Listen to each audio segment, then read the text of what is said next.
പവിത്രത്തിൻ്റെ ഒരു അപ്കമിങ് എപ്പിസോഡിലേക്ക് എല്ലാവർക്കും സ്വാഗതം. വേദയുടെ മൊഴിയുടെ അടിസ്ഥാനത്തിൽ വിക്രമിനെ പോലീസ് അറസ്റ്റ് ചെയ്യുന്നുണ്ട്. വിക്രമിൻ്റെ കാര്യം ആലോചിച്ച് കമലാമ്മ കരയുന്നുണ്ട്.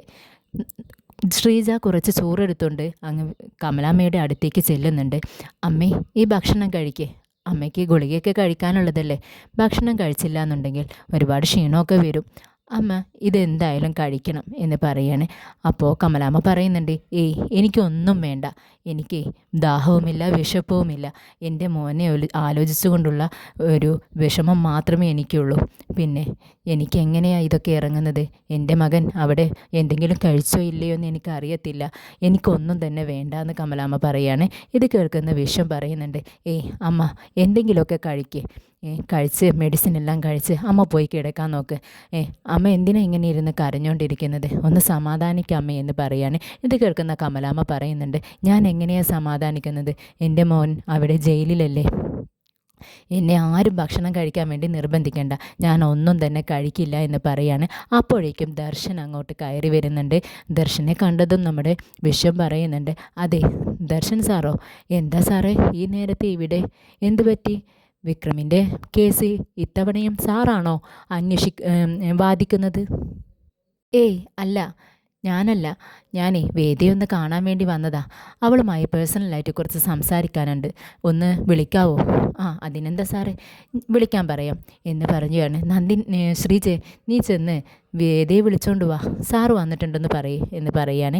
അങ്ങനെ ശ്രീജ ചെന്ന് വേദയെ വിളിച്ചിട്ട് വരുന്നുണ്ട്. വേദ കണ്ടപാട് ദർശനെ കണ്ടെന്ന് ചോദിക്കുന്നുണ്ട്. എന്ത് പറ്റി ദർശൻ, എന്താ വിശേഷിച്ച്? അത് എനിക്ക് തന്നോട് കുറച്ച് സംസാരിക്കാനുണ്ടായിരുന്നു. നാളെ വിറ്റ്നസ് സ്റ്റേറ്റ്മെൻറ്റ് കൊടുക്കാൻ വേണ്ടി നീ കോർട്ടിൽ പോകുന്നുണ്ടെന്നറിഞ്ഞു, അത് ശരിയാണോ എന്ന് ചോദിക്കുകയാണ് ദർശൻ. അതെ, ഞാൻ പോകുന്നുണ്ട്. അപ്പോഴേക്കും കമലാമ്മ കരഞ്ഞുകൊണ്ട് പറയുന്നുണ്ട്, മോനെ ദർശ, നീ ഒന്ന് ഇവളെ പറഞ്ഞ് മനസ്സിലാക്ക്. ഞാൻ ഇവളോട് ഒരുപാട് വർഷം പറഞ്ഞു നോക്കി എൻ്റെ മകനെ രക്ഷിക്കാൻ, അവളോട് മൊഴി കൊടുക്കരുതെന്ന് ഞാൻ പറഞ്ഞതാ. പക്ഷേ അവൾ ഉറച്ചു നിൽക്കുകയാണ്, അവളുടെ വാക്കിൽ തന്നെ ഉറച്ചു നിൽക്കുകയാണ്. അവൾ എന്ത് വന്നാലും നാളെ ചെന്ന് മൊഴി കൊടുക്കുമെന്നാണ് പറയുന്നത്. ഞാൻ പറഞ്ഞിട്ട് അവൾ കേൾക്കുന്നില്ല. മോനെ, നീ ഒന്ന് അവൾ എവിടെയെങ്കിലും കൊണ്ടുപോയി ഒന്ന് പറഞ്ഞ് മനസ്സിലാക്കി വെച്ചിട്ട് വാ മോനെ എന്ന് പറഞ്ഞുകൊണ്ട് നമ്മുടെ കമലാമ്മ കരയുന്നുണ്ട്.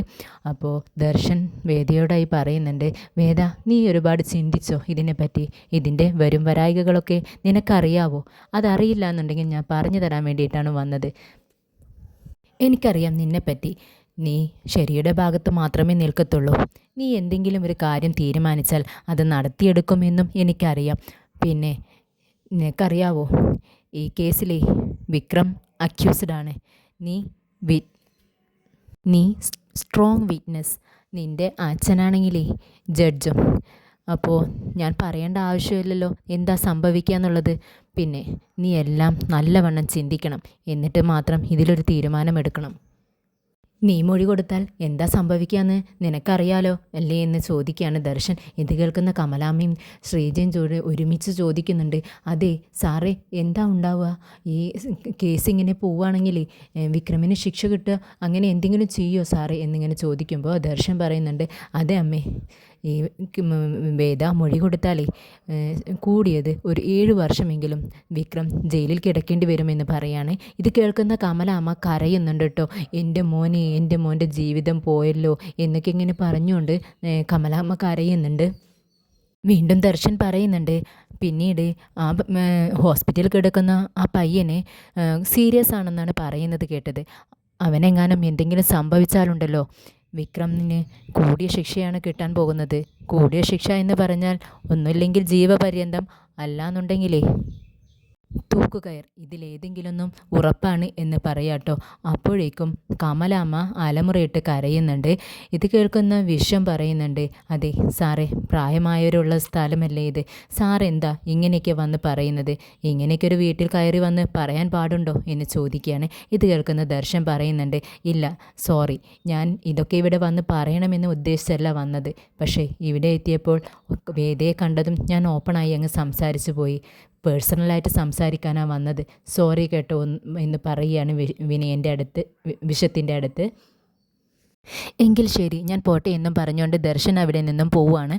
അങ്ങനെ കമല അമ്മ വേദയായി പറയുന്നുണ്ട്, അതെ ഞാനൊരു അമ്മയാണ്. നീ എൻ്റെ മനസ്സറിയണം. നിന്നോട് ഞാൻ എത്ര വട്ടം കെഞ്ചി പറഞ്ഞു എൻ്റെ മകനെ രക്ഷിക്കാൻ. നീ നാളെ മൊഴി കൊടുക്കാൻ പോകരുത് പ്ലീസ് വേദ എന്നും പറഞ്ഞുകൊണ്ട് വേദയോട് കെഞ്ചുന്നുണ്ട്. പക്ഷേ വേദ അതൊന്നും ശ്രദ്ധിക്കാതെ റൂമിലേക്ക് പോവുകയാണ്. റൂമിൽ ചെന്നിരുന്നു കൊണ്ട് വേദ ചിന്തിക്കുന്നുണ്ട്, എൻ്റെ മനസ്സ് പറയുന്നുണ്ട് ഞാൻ ചെയ്യുന്നതെല്ലാം ശരിയാണെന്ന്.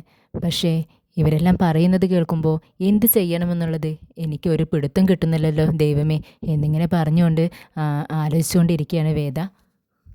പിന്നീട് ശ്രീജയും വിശ്വത്തെയാണ് കാണിക്കുന്നത്. അതെ വിക്രം ജയിലിൽ ഇറങ്ങുന്നതിന് വേണ്ടി ഞാൻ കുറച്ച് വഴിപാടുകളെല്ലാം കഴിച്ചിട്ടുണ്ട്. എനിക്ക് അത്രയല്ലേ ചെയ്യാൻ പറ്റത്തുള്ളൂ എന്ന് ശ്രീജസ് പറയുന്നുണ്ട്. ഇത് കേൾക്കുന്ന വിശ്വം പറയുന്നുണ്ട്, അതെ നമുക്ക് അതൊക്കെയല്ലേ ചെയ്യാൻ പറ്റത്തുള്ളൂ. എന്നാലും ഈ വേദയ്ക്ക് ഇതെന്ത് പറ്റി? ഒന്നുമില്ലെങ്കിലും അവളുടെ ഭർത്താവല്ലേ വിക്രം. എന്നിട്ടും വിക്രമിനെതിരെ ഇങ്ങനെയൊക്കെ ചെയ്തു കൂട്ടാൻ അവൾക്ക് എങ്ങനെ കഴിയുന്നു? വിക്രമുണ്ടല്ലോ നേരിനു വേണ്ടി മാത്രമേ അവൻ പ്രവർത്തിക്കത്തുള്ളൂ. അവനെ അടിച്ചിട്ടുണ്ടെങ്കിൽ അതിന് പിറകിൽ എന്തെങ്കിലും ശക്തമായ കാരണമുണ്ടാവും.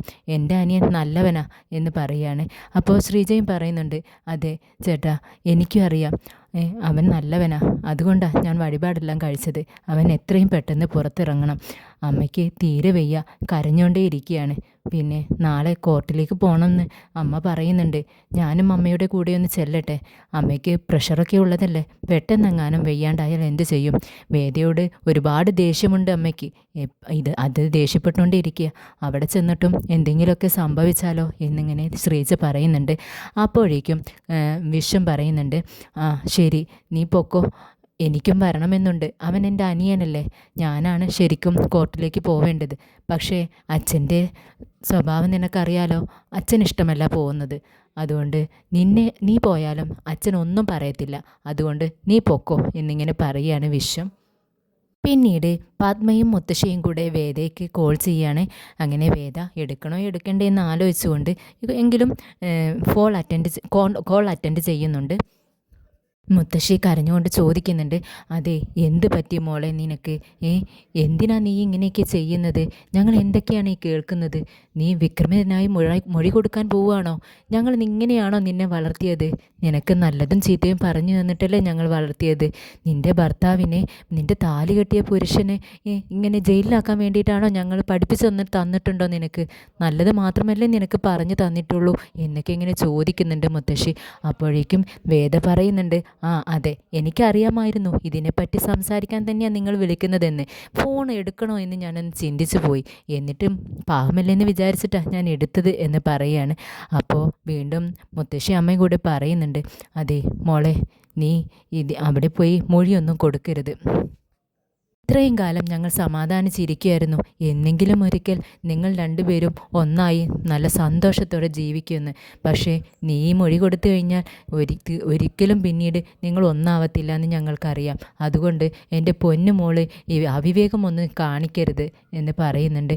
അപ്പോൾ വേദ ചൂടായിക്കൊണ്ട് പറയുന്നുണ്ട്, അതെ എനിക്കറിയാം എന്ത് ചെയ്യണം എന്ത് ചെയ്യണ്ട എന്ന്, ഏതാണ് ശരി ഏതാണ് തെറ്റ് എന്നുള്ളതും എന്നെ നന്നായി പറഞ്ഞു തന്നിട്ട് തന്നെയാണ് എൻ്റെ അച്ഛൻ എന്നെ വളർത്തിയത്.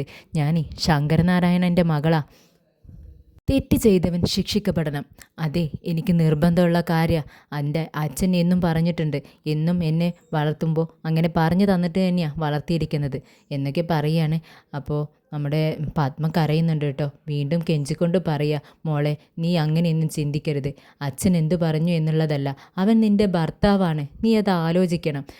അവനെതിരായി നീ ഒന്നും ചെയ്യരുത് എന്നിങ്ങനെ പറയുമ്പോൾ വേദ പിന്നെയും പറയുന്നുണ്ട്, അതെ എനിക്കൊന്നും കേൾക്കണ്ട, ഞാൻ ഫോൺ വയ്ക്കാൻ പോവാണ്. നിങ്ങൾ ഇനി ഈ കാര്യം പറഞ്ഞുകൊണ്ട് എനിക്ക് വിളിക്കുകയും വേണ്ട എന്ന് പറഞ്ഞുകൊണ്ട് ഫോൺ കട്ട് ചെയ്യാണ്. പിന്നീട് കമലാമ്മയും മാഷിനെയും കാണിക്കുന്നുണ്ട്. കമലാമ്മ കരയുന്നുണ്ട്. അപ്പോൾ മാഷ് ചോദിക്കുകയാണ്, കമലം നീ ആ റൗഡിയെ ആലോചിച്ചുകൊണ്ടാണോ ഇങ്ങനെ വിഷമിക്കുന്നത്? അതെ നിങ്ങൾക്ക് അവന് റൗഡിയായിരിക്കാം, പക്ഷേ അവൻ എൻ്റെ മകനാണ്, ഞാൻ പെറ്റ മകനെന്ന് നമ്മുടെ കമലാമ്മ പറയുന്നുണ്ട്. അപ്പോൾ മാഷ് ചോദിക്കുകയാണ്, അപ്പോൾ എനിക്കവനാരാ? എൻ്റെ മകനല്ലേ അവൻ. നിനക്കറിയാവോ? നിനക്ക് മാത്രമല്ല ദുഃഖമുള്ളൂ, എനിക്കുമുണ്ട്. നീ പുറമേ കരയുന്നു, പക്ഷേ ഞാനുണ്ടല്ലോ അകമേ കരഞ്ഞുകൊണ്ടിരിക്കുകയാണ്. എത്രയോ നാളായി ഞാൻ കരഞ്ഞുകൊണ്ടേയിരിക്കുകയാണ്. എനിക്ക് പുറത്തേക്ക് കരയാൻ പറ്റത്തില്ലല്ലോ. പെണ്ണുങ്ങൾക്ക് മാത്രമാണോ മക്കളുള്ളൂ എന്ന് പറയാൻ പറ്റത്തുള്ളൂ. ഞാനും അവൻ്റെ അച്ഛനാണ്. ഞാൻ ഉള്ളാലെ കരഞ്ഞുകൊണ്ടേയിരിക്കുകയാണ്. എനിക്ക് 3 മക്കളുണ്ട് കമലെ. അപ്പോൾ ഈ 3 മക്കളിൽ ഞാൻ ആരെയാണ് കൂടുതൽ സ്നേഹിച്ചിട്ടുള്ളത്?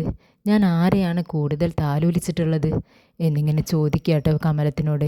അപ്പോൾ കമലം പറയുന്നുണ്ട്, എനിക്കറിയാം വിക്രത്തെ എന്ന് പറയാണ്. അപ്പം വീണ്ടും മാഷ് പറയുന്നുണ്ട്, അതെ, വിക്രത്തെയാണ് കൂടുതൽ ഞാൻ സ്നേഹിച്ചത്. പക്ഷേ അവനെ ആലോചിച്ചുകൊണ്ടാണ് ഞാൻ ഇത്രയും നാൾ കരഞ്ഞുകൊണ്ടിരുന്നതും. കമലം ജഡ്ജി ശങ്കരനാരായണൻ എന്ന് കേൾക്കുമ്പോൾ എനിക്ക് പേടിയാ. എന്തുകൊണ്ടാണെന്നറിയോ? അദ്ദേഹത്തിൻ്റെ മകള് ഇവിടെ വന്നു. എന്തിനു വേണ്ടി? നമ്മുടെ വിക്രം അവൻ കെട്ടിയ താലി അവളുടെ കഴുത്തിലുണ്ടെന്നും പറഞ്ഞാണ് ഇവിടെ വന്നത്. എന്നിട്ട് ഇപ്പോൾ എന്താ ഉണ്ടായത്? അവൾ കാരണം തന്നെ, അവളുടെ മൊഴിയുടെ അടിസ്ഥാനത്തിൽ തന്നെ നമ്മുടെ വിക്രം ജയിലിലായില്ലേ. ഇപ്പോൾ ഇനി എന്താ സംഭവിക്കുകയെന്ന് ആർക്കറിയാം എന്നും പറഞ്ഞുകൊണ്ട് മാഷ് പൊട്ടി പൊട്ടി കരയുന്നതാട്ടോ കാണിക്കുന്നത്. വളരെ സങ്കടത്തോടെ കരയാണ്. ഇത് കാണുന്ന കമലാമ്മയ്ക്കും നന്നായി വിഷമാവുന്നുണ്ട്.